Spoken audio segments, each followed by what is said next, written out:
नमस्कार दोस्तों, स्वागत है आपका हमारे इस यूट्यूब चैनल पर। दोस्तों आज हम लोग वनस्पति विज्ञान के जो बचे हुए भाग है उसको क्लियर करेंगे इस वीडियो में।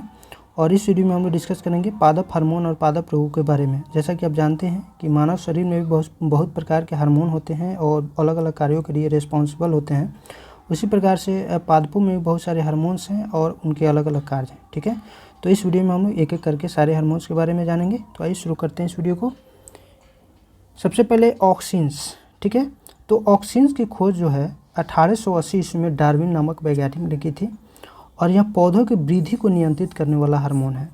इसका निर्माण पौधे के ऊपरी हिस्सों में होता है और इसके प्रमुख कार्यों की बात करें तो इसके कारण पौधों में शीर्ष की प्रमुखता हो जाती है और पार्श्वीय कक्षीय कलिकाओं की वृद्धि रुक जाती है। यह पत्तियों का विलगन रोकता है, यानी पत्तियों को अलग होने से रोकता है, और यह खरपतवार को नष्ट कर देता है। इसके द्वारा अनिषेक फल प्राप्त किए जाते हैं। अनिषेक फल उस फल को कहते हैं जो बिना निषेचन के अंडाशय के द्वारा प्राप्त किए जाते हैं। यह फसलों को गिरने से बचाता है। ठीक है, नेक्स्ट हार्मोन है जिबरेलिन्स। इसकी खोज जापानी वैज्ञानिक कुरोसावा ने 1926 ईस्वी में की थी और यह बौने पौधे को लंबा कर देता है। यह फूल बनने में मदद करता है। ठीक है, फूल बनने में मदद करता है जिबरेलिन्स, और यह बीजों की प्रसुप्ति भंग करके उनको अंकुरित होने के लिए प्रेरित करते हैं। ये काष्ठीय पौधों में एगा की सक्रियता को बढ़ाते हैं और इसके छिड़काव द्वारा बृहद आकार के फल तथा फूलों का उत्पादन किया जा सकता है।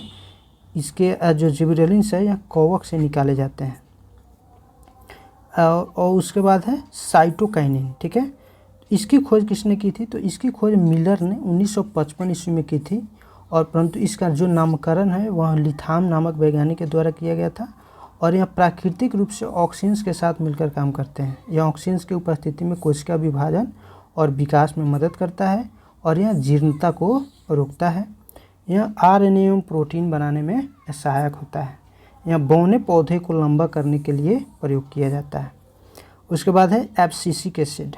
इस हार्मोन की खोज पहले 1961 और 65 के बीच में कांस एवं एडिकोर तथा बाद में वेयरिंग ने की, और यह वृद्धि रोधक हार्मोन होता है, यानी वृद्धि को रोकने वाला। ठीक है, यह बीजों को सुषुप्तावस्था में रखता है। यह पत्तियों के विलगन में मुख्य भूमिका निभाता है और यह पुष्पन में बाधक होता है। उसके बाद है एथिलीन। यह एकमात्र ऐसा हार्मोन है जो गैसीय रूप में पाया जाता है। हार्मोन के रूप में इसे बर्ग नामक वैज्ञानिक ने 1962 में प्रमाणित किया, और यह फलों को पकाने में व मादा पुष्पों की संख्या में वृद्धि करता है। यह पत्तियों, पुष्पों व फलों के विलगन को प्रेरित करता है। नेक्स्ट हार्मोन है फ्लोरिजेंस। यह पत्ती में बनते हैं लेकिन फूलों के खिलने में मदद करते हैं, इसलिए इन्हें फूल खिलाने वाले हार्मोन भी कहते हैं। अगला हार्मोन है ट्राउमैटिन। ठीक है, यह एक प्रकार का डाइकार्बोक्सिलिक अम्ल है और इसका निर्माण घायल कोशिका में होता है जिसमें पौधे के जख्म भर जाते हैं। उसके बाद है पादप रोग। ठीक है, देखिए पादप रोग में विषाणु जनित रोग हैं। तंबाकू का मोज़ेक रोग। इस रोग में पत्तियां सिकुड़ जाती है तथा छोटी हो जाती है, पत्तियों का क्लोरोफिल नष्ट हो जाता है, और इस रोग का कारक टोबैको मोज़ेक वायरस है। Potato mosaic. यह रोग पोटैटो वायरस 1 से होता है। इसमें पत्तियों में चितकबरापन तथा बौनापन के लक्षण प्रदर्शित होते हैं। उसके बाद है बंकी टॉप ऑफ बनाना। यह रोग बनाना वायरस 1 द्वारा होता है और इस रोग में पौधे बौने तथा सभी पत्तियां शिखा पर गुलाबवत एकत्रित हो जाते हैं। रंग परिवर्तन। यह रोग है हरिमाहीनता, एक विषाणु जनित रोग है और इस रोग में पूरी पत्ती का रंग पीला, सफ़ेद या मोज़ेक पैटर्न का हो जाता है। वेन क्लियरिंग में सिराएं पीली व अन्य भाग हरे तथा वेन बैंडिंग में सिराएं हरी व अन्य भाग में हरिमाहीनता होती है।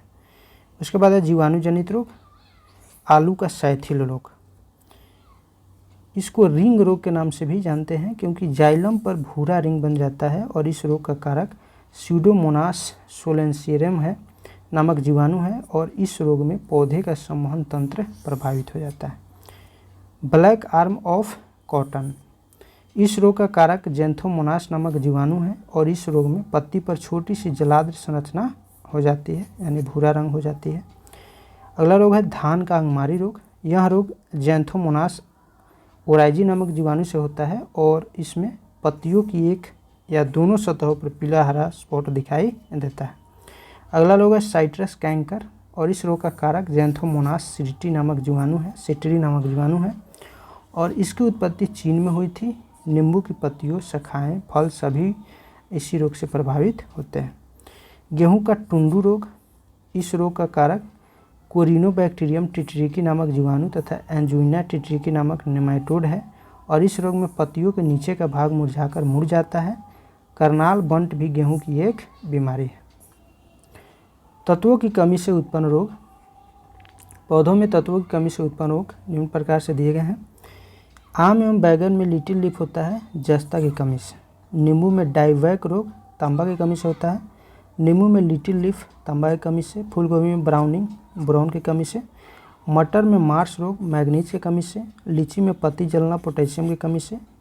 धान में खैरा रोग जस्ता की कमी से होता है। आलू का ब्लैक हार्ट रोग भंडारण में O2 की कमी से होता है। आंवले में निक्रोसिस जो रोग है वह बोरोन की कमी से होता है। शलजम में वाटर कोर मैग्नीज की कमी से होता है। गाजर में कोटर स्पॉट कैल्शियम की कमी से होता है। मक्का में वाइट बर्ड जस्ता की कमी से होता है। चुकंदर में हॉट रॉट जो है बोरोन की कमी से होता है। वनस्पति शास्त्र से संबंधित कुछ अन्य महत्वपूर्ण तथ्य, जैसे लौंग जो है फूल की कली से प्राप्त होता है।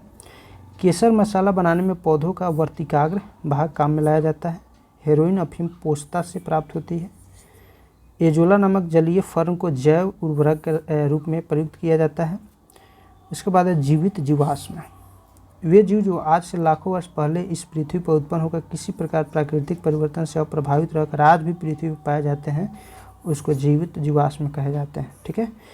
उसके बाद है जीवित जीवाश्म का पाया जाना यह प्रमाणित करता है कि जैव विकास हुआ है। उदाहरण जिंकोगो एक वृक्ष है, cyanobacteria, fern, red panda, koala, aardvark, लैरोमोट बिल्ली, सीलाकेंथ आदि।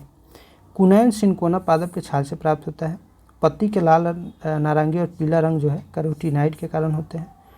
2,4-D खरपतवार नाशी है। उसके बाद है वाणिज्य मूल्य वाला कॉर्क क्वेरकस सुबेर से प्राप्त होता है। और विश्व का सबसे अधिक तेजी से बढ़ने वाला जल पादप जल हायासिंथ है। कुछ और तथ्य देख लेते हैं। सबसे बड़ा आवृत्त बीजी वृक्ष यूकेलिप्टस है। संसार में सबसे लंबा वृक्ष सिकोया है। यह एक नग्न बीजी है और इसकी ऊंचाई 120 मीटर है। इसे कोस्ट रेडवुड ऑफ कैलिफोर्निया भी कहते हैं। सबसे छोटा आवृत्त बीजी पौधा आकार की दृष्टि में देखें तो लिमना है। यह जलीय आवृत्त बीजी है जो भारत में भी पाया जाता है। सबसे बड़ी पत्ती वाला पौधा विक्टोरिया रिजिया है। यह भारत में बंगाल में पाया जाने वाला जलीय पादप है। सबसे बड़ा बीज 12 इंच लंबा कोकोडिमर प्रजाति लोडोसिया मालडिविका।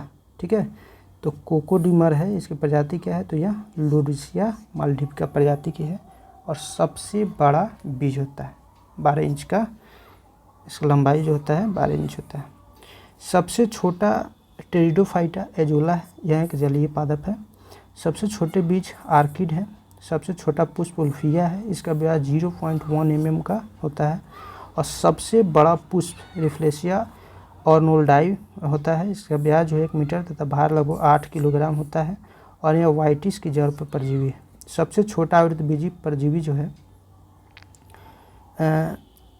आर्सिथोबियम है और यह एक द्विबीजपत्री है जो नग्न बीजों के तने पर पूर्ण परजीवी है।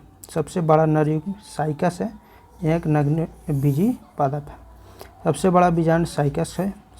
जीवित जीवाश्म साइकस है। सबसे छोटे गुणसूत्र शैवाल में होते हैं। उसके बाद सबसे लंबा गुणसूत्र जो है ट्राइलियम होता है। सबसे ज़्यादा गुणसूत्र वाला पौधा ऑफ्लियोगोसम जो है, जिसको फर्न के नाम से जानते हैं, जिसके डिप्लॉयड कोशिका में 1266 गुणसूत्र होते हैं। सबसे कम गुणसूत्र वाला पादप हैप्लोपोपस ग्रेसिलस है। सबसे छोटा नग्नबीजी पादप जेमिया पिग्मिया है।